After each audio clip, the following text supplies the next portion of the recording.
আসসালামু আলাইকুম ফ্রেন্ডস, কেমন আছেন? আশা করি সবাই ভালো আছেন। তো আমরাও আল্লাহর রহমতে ভালো আছি। বাবুর পাপা একটু দোকান থেকে চলে আসলো, দিয়ে বাবুকে একটু আদর করে দিল। ওআরএস এনেছিল বাবুর জন্য, আর মাটন কোরমা করব বলে ঘি, এটা আমার জন্য রান্নার জন্য একটা ঘি এনেছে রান্নার জন্য, আর দই এনেছে, টক দই। কি খাবে না কেন? ওটা খাবো, আইসক্রিম খাবো। ওটা আইসক্রিম না, এটা আমি রান্নাতে দিব, মাটনে দিব। আইসক্রিম না এটা, মনা দই। দই খাবো। খাবো না, এটা খাবো। এটা দই, আমি মাংসতে দিব মনা, মাটন দিচ্ছি। দাঁড়াও, টক দই দিচ্ছে। মাটন কোরমা করতে বললো, কালকে অনেক জিদ করছিল মাটন কোরমার জন্য। তো ভাই সেখানে বাবুর মজা দেখুন, পাপা নিয়ে আসলো মাটনে দেওয়ার জন্য। তো বাবু বলছে নাকি আমি দই খাবো, অনেকদিন দইটা খাইনি বলে। তো এখানে নিয়ে চলে এসেছি একটা মোটা সাইজের কাগজি লেবু আর 1 কাপ দই। ম্যারিনেট করার জন্য এটাই প্রয়োজন। এখানে আমি দিব ম্যারিনেট করার জন্য প্রয়োজন মতো লবণ। আমি 2 চামচ দিয়ে দিচ্ছি, ছোট চামচের। কাগজি লেবুগুলো আমি সবগুলোই দিয়ে দেব।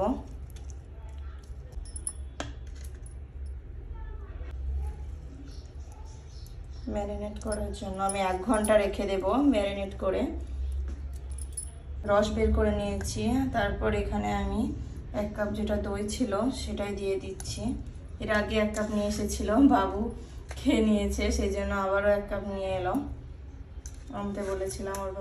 আমি ভালোভাবে মাখিয়ে নেব সবগুলো। দইগুলো দিয়ে খাসির মাংসটা ম্যারিনেট করে রাখলে যে স্টার গন্ধটা লাগে সেটা লাগবে না। তো সেটাই আমি মাখিয়ে নিয়ে রেখে দেব 1 ঘন্টা মতন।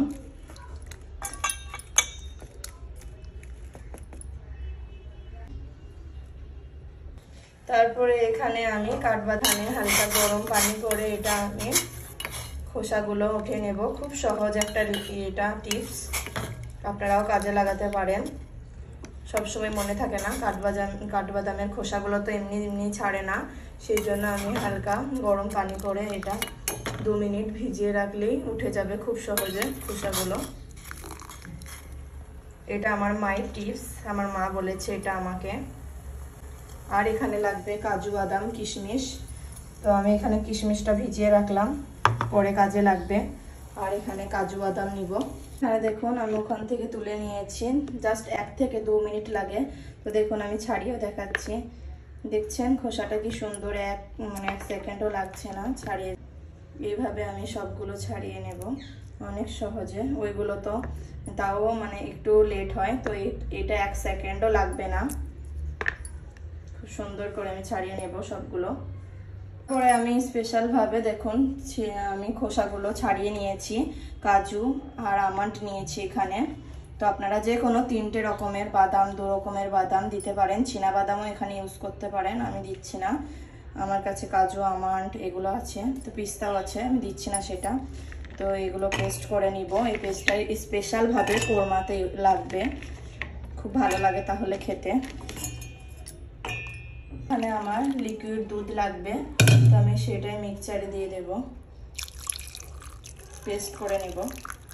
তুমি হালকা দিচ্ছি, আবার মিক্স করে নেব, যেহেতু বেশি দিলে বের হয়ে যেতে পারে। পেস্টটা করে নিয়েছি, এখানে রেখে দেব, পরে আমার কাজে লাগবে। তো এখানে আমি দুধটা দিয়ে মিক্স করে নিচ্ছি, লিকুইড দুধ। এখানে আরো একটু দুধ দেব। আদা রসুন জিরে বেটে নেব, পেস্ট করে নেব। রসুন জিরে পেস্ট, আর এখানে নিয়েছি গোলমরিচ আর দারচিনি, তেজপাতা 4টে মতন ভেঙে নিয়েছি। আর এখানে নিয়েছি এলাচ, লবঙ্গ। তো এইটাই নেওয়া হয়েছে। রান্না করেছি, যেহেতু বাবু তো ঝাল কোরমা খেতে পারে। ভাত আর আলু সেদ্ধ করেছি বাবুর জন্য। পেঁয়াজ বেরেস্তার মতো কেটে নিয়েছি, 4-5টা মতন ছোট ছোট সাইজে। আমি পেঁয়াজ কুচি করে নিয়েছি ছোট ছোট সাইজের 5টা মতন। তো এখানে আমি প্রেসার কুকারে আজকে রান্না করব। আমি ফরচুনের সানফ্লাওয়ার তেল নিয়ে নিচ্ছি, এটাই দিয়ে পাওয়া ঘি মুম্বাইয়ের। প্রেসার কুকারটা গরম হয়ে গেছে, তো আমি এখানে 1 গ্লাস সাদা তেল নিয়ে নিয়েছি, তো এটা দিয়ে দেব। তারপর আমি দিচ্ছি গাওয়া ঘি, তো এটা 1 চামচ দেব প্রয়োজন মতো।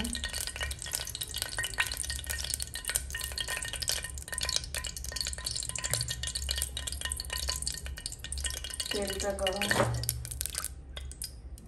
গরম হওয়া পর্যন্ত অপেক্ষা করব। তো গরম হয়ে গেছে। তারপর এখানে দিব আমি তেজপাতা, গোলমরিচ, দারচিনি, এলাচ, লবঙ্গ, এটাই দিব।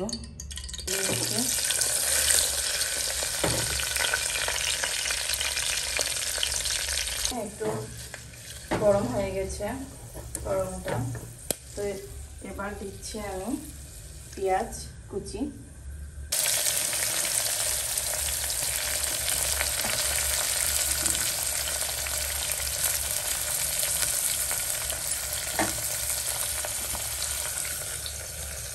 এর সঙ্গে আরো একটা পেঁয়াজ কেটে রেখে দেবো লাস্টে বেরেস্তা দেওয়ার জন্য।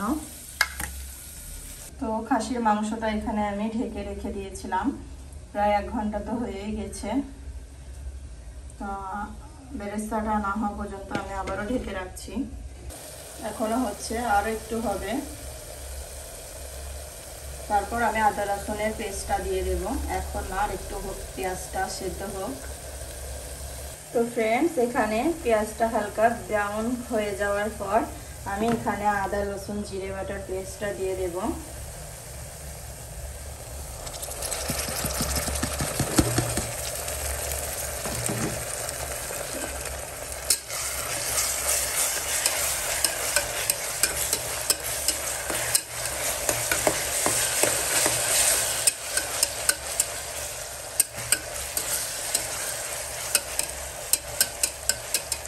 আদা রসুনটাও ভালোভাবে কষিয়ে নিতে হবে। তো আমার হাজব্যান্ডের একটা কথা শেয়ার করি আপনাদেরকে। আমার হাজব্যান্ড যখন খাসির মাংসটা নিয়ে আসলো, বলছে যে সানি খুব জলদি রান্না করে নাও, আমি এসে খুব মজা করে খাবো। তো আমি বললাম ইনশাআল্লাহ, রান্না করালে নিশ্চয়ই খাবেন। তো এর আগেও আমি বানিয়ে দিয়েছিলাম, মানে মুম্বাই এই ফ্ল্যাটে ফার্স্ট টাইম বানাচ্ছি মানে মাটন কোরমা। এর আগে 2024 সালে যখন মুম্বাইয়ে ছিলাম অন্য ফ্ল্যাটে, তো তখনও বানিয়েছিলাম, খুব ভালো লেগেছিল। আমার হাজব্যান্ডের ফেভারিট মাটন কোরমা আর মাটন কিমা। তো আমার মা জানো বানিয়ে দেয়, আমার হাজব্যান্ডকে অনেক মানে পছন্দ করে, ফেভারিট একটা খাবার। এর আগে কখনো খাইনি আমার হাজব্যান্ড, মানে মুম্বাই খেয়েছে হোটেলে, বাট রান্না খাইনি। তো অনেক পছন্দ করে আমার হাজব্যান্ড মাটন কোরমা, মাটন কিমা। যখন বাড়ি যায় তখন আমার মা একদম রেডি টেডি করে রেখে দেয়, আর এসেই খেয়ে বলে দারুণ লাগছে। তো সেই জন্য আমি জলদি ঝটপট বানিয়ে নিচ্ছি।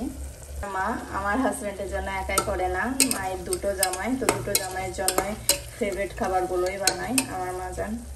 তো আমার জিজু তো ব্যাঙ্গালোরে আছে, অনেক দিন পরই আসে, 1 বছর 1.5 বছর পর, তো বেশি আসা হয় না। আর আমি যখন বাড়িতে থাকতাম আমি বেশি মায়ের বাড়ি যেতাম, তো আমার হাজব্যান্ডও আসতো, সেই জন্য একটু বেশি আসা যাওয়া হয়েছে আমাদের, আমার জিজুর থেকে। তো এখন মুম্বাইয়ে চলে এসেছি, হাজব্যান্ড নিয়ে চলে এসেছে আমাকে। তো কথা বলতে বলতে আদা রসুনটা ভালোভাবে কষিয়ে নিয়েছি। এখানে দিব হালকা লবণ, যেহেতু মনে রাখতে হবে ম্যারিনেট করার সময় আমি লবণ দিয়েছিলাম, তো 1 চামচ এখন দিচ্ছি। তারপর দেব ধনে পাউডার, জিরে পাউডার, আর দেব কাঁচা লঙ্কা চিরা। তারা গোটা গোলমরিচ না দিলে গোলমরিচের পাউডারও দিতে পারেন, আমি গোলমরিচ গোটা দিয়েছি বলে আর পাউডারটা দিলাম না। পাউডারে থেকে গোটাটা দিলে টেস্টটা আরও একটু বেড়ে যায়।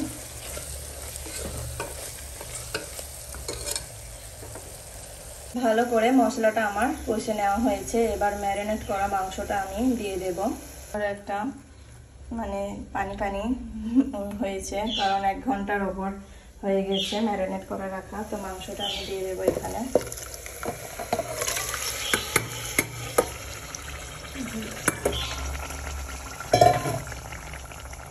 তো ভালোভাবে নেড়ে নেব মাংসটা। আমি মাংসটা নেড়ে নিয়েছি, মশলার সঙ্গে কষে নিতে হবে, মশলার সঙ্গে মিক্স করে নিতে হবে মাংসটাকে। তো ভালোভাবে নেড়ে নেওয়ার পর, অনেকে বলে খাসির মাংস নাকি গন্ধর জন্য খেতে পারে না, তো এভাবে কষিয়ে কষিয়ে রান্না করলে একদম এক্সট্রা যে গন্ধটা থাকে সেটা আর একদম লাগবে না। তারপর আমি এখানে জয়িত্রী জায়ফলের পাউডার দিয়ে দেব, এর ফলে ফ্লেভারটা অনেক ভালো আসবে। 1 চামচ, ছোট চামচের 1 চামচ মতো আমি দিব, ফ্লেভারের জন্য অনেক সুন্দর একটা ফ্লেভার আসবে। জায়ফলের পাউডারটা দিয়ে দিচ্ছি, ছোট চামচের 1 চামচ মতন। এক্সট্রার গন্ধটা একদমই লাগবে। অনেকেই খেতে পারেন না খাসির মাংস, কিন্তু আমিও ছোটতে খেতে পারতাম না, আমার মায়ের মুখে শুনে আমি একদম খেতে চাইতাম না। তো মাই আমাকে শিখিয়েছে খাসির মাংস খাওয়া।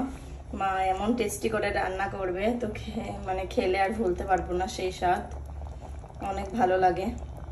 শুরু করে দিয়েছে মাংসটা, মাংস থেকে পানিও বের হয়েছে এক্সট্রা। তো এর মধ্যে আমার মাংসটা সিদ্ধ হয়ে যাবে। ঢাকনা চাপিয়ে দেবো এবার আমি। তবে যেহেতু আমার সেদ্ধ হতে অনেক লেট হচ্ছিল বলে আমি প্রেসার কুকারে 2টো সিটি। তারপর আমার হাজব্যান্ড ফোন করে বলল আমি একটা ফ্রেন্ডকে দেবো মাটন কোরমা, তো সেই জন্য এই সিটি মেরে নিচ্ছি। সিটি দেওয়ার পর ভালোভাবে মাংসটা রেডি হয়ে গেছে, সেদ্ধ হয়ে গেছে। তো তারপর আমি এখানে সেই আমন্ড বাদাম আর কাজু বাদাম দুধ পেস্টটা দিয়ে দেবো। আর এখানে তেল আর ঘিয়ের বেরেস্তা দিয়ে নিচ্ছি লাস্টে দেওয়ার জন্য। ও কিশমিশ ভেজানো।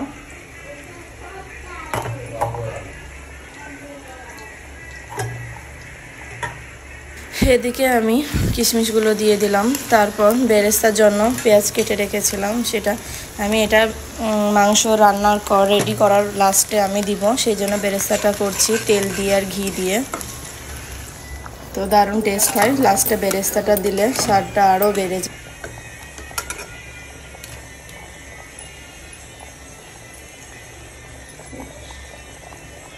আবারও কাঁচা লঙ্কা চিরা দিয়ে দিলাম।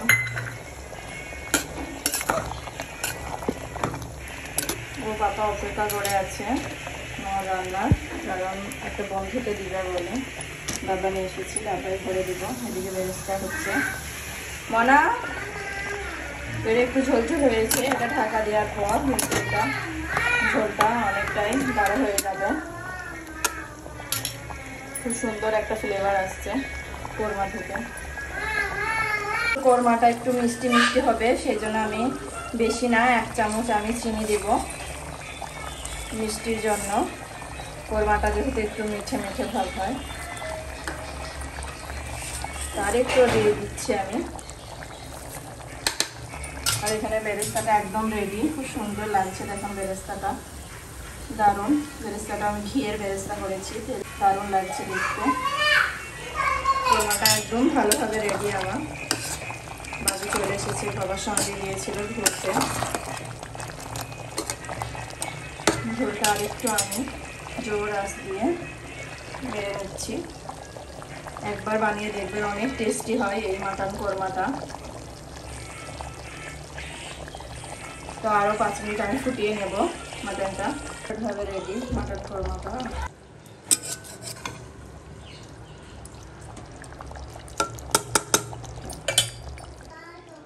এখানে আমি বেরেস্তাটাও দিয়ে দিলাম উপর থেকে।